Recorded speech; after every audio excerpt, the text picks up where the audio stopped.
Hi friends, welcome. This is KK Saini and your Rapchik channel The Backbenchers. आज हम class 6 में geography के chapter 1 सौरमंडल में पृथ्वी के बारे में पढ़ेंगे। उसके बारे में जानने की कोशिश करेंगे कि सौरमंडल में पृथ्वी इस चैप्टर के अंदर क्या क्या इंटरेस्टिंग फैक्ट हैं, क्या क्या ऐसी जानकारी है जो आपके लिए काफ़ी लाभदायक साबित हो सकती हैं। उनको हम यहाँ पर ब्रीफली डिस्कस करेंगे। तो सबसे पहले स्टार्ट करते हैं। खगोलीय पिंड। खगोलीय पिंड से हमारा तात्पर्य क्या है? देखिएगा, सूर्य, चंद्रमा तथा वे सभी वस्तुएं जो रात के समय आसमान में चमकती हैं खगोलीय पिंड कहलाती हैं। आपने देखा होगा जब रात को आप बाहर घूमते हैं या छत पे से कई बार आप लेटे लेटे देखते हैं कि आसमान के अंदर सभी देखते हैं, छोटे बच्चों में ज़्यादा उत्सुकता रहती है। यह क्यूरियसिटी रहती है उनमें कि देखते हैं आसमान में कि काफ़ी तारे दिखाई दे रहे हैं, चांद तारे, और भी बच्चे देखते हैं कि ध्रुव तारे होते हैं, सप्तऋषि तारे, जो पुराने बुजुर्ग हमें बताते हैं कि कैसे हमें देख सकते हैं उनको। तो हमारी काफ़ी दिलचस्पी रहती है। यानी जो ब्रह्मांड है वो अपने आप में काफ़ी उत्सुकता या क्यूरियोसिटी लिए हुए है।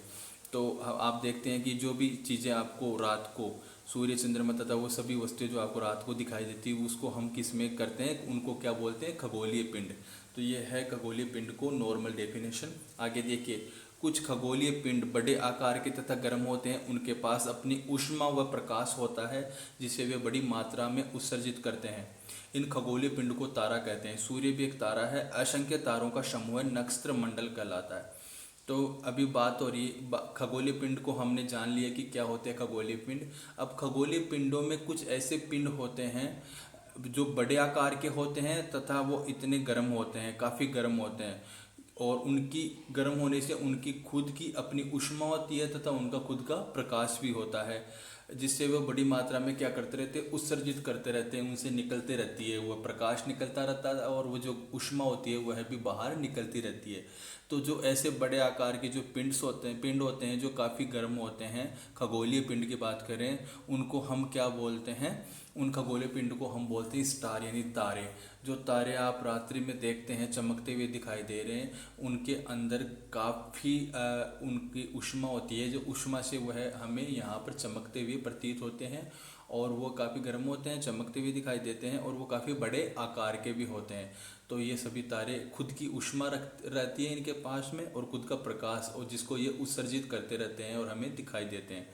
और ये जो तारे हैं, उन तारों में हमें सूर्य भी दिखाई देता है। तो सूर्य भी एक तारा ही है जो अपनी खुद की ऊष्मा और अपने खुद का एक प्रकाश लिए हुए होता है। और ये जो असंख्य तारे हमें दिखाई देते हैं, उन सारे तारों का जो समूह होता है, असंख्य तारों के जो समूह दिखाई देते हैं, बीच बीच में हमें काफ़ी अनगिनत जो तारे होते हैं उनको हम नक्षत्र मंडल कहते हैं, नक्षत्र मंडल कहते हैं। नेक्स्ट देखिए, प्राचीन समय में लोग रात्रि में दिशा का निर्धारण तारों की सहायता से करते थे।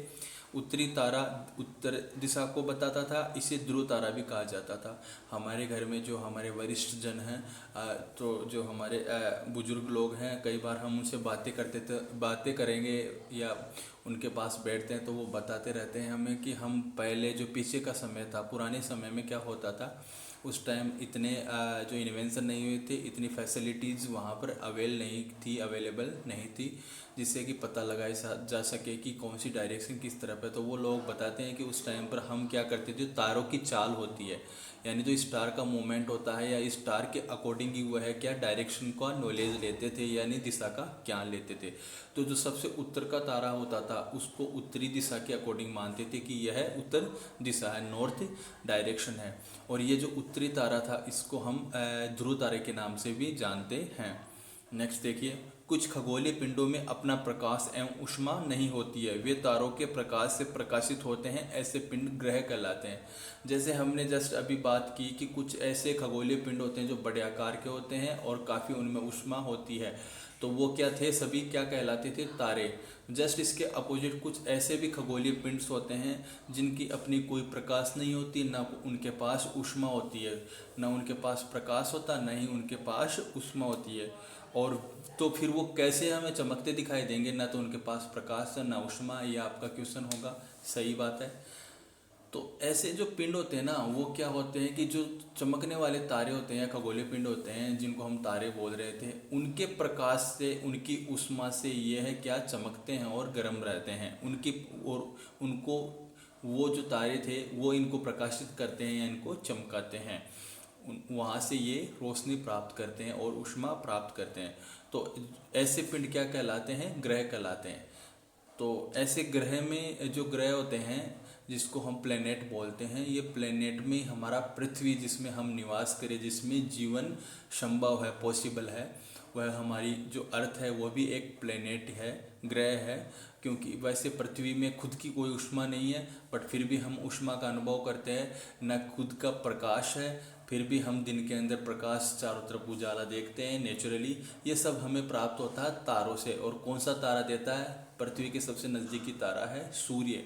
सूर्य से हमें ये सब प्राप्त होती है। देखिए अब कुछ इसका वर्ड मीनिंग देखते हैं प्लेनेट का। ग्रह हिंदी वर्ड है जिसको इंग्लिश में प्लेनेट बोलते हैं। और ये जो इंग्लिश का प्लेनेट है, यह है कहाँ से आया है, ये वर्ड यह है आया है प्लेनेटिया, यह आता है प्लेनेटिया से आता है। प्लेनेटिया जो वर्ड है ये ग्रीक लैंग्वेज का वर्ड है जिसका अर्थ होता है परिभ्रमक है।